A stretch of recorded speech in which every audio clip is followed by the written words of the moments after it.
आज आम कई कंदार रेसिपी बनवा प्रथम कई कंदा को पानी आनी पकड़ा एवं भल भाव गाजर कई कंदा को धोईदबा ये सफा गला गाजर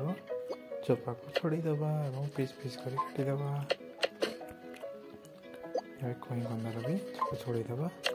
पीस पीस काटिदबा आपण मैंने ये समय चैनल को लाइक और सब्सक्राइब कर दिखाँ भल भाव लेंबू गोटे धोईदबा एटू सब मंजी बाहकईदबा मंजी सब गोटे गोटे कर बाहकईदबा चैनल को लाइक और सब्सक्राइब कर दिखाँ ए खाड़ी साइड मंजी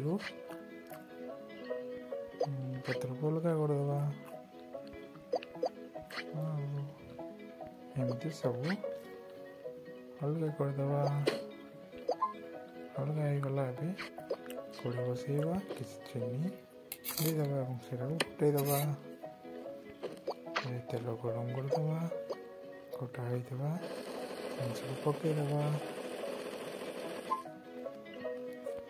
चीनी टी पकईदबा सोया सॉस टी पकईदबा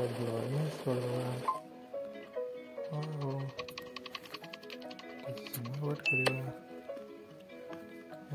करवा बाहकई आनिबा गला कई कंदा रेसिपी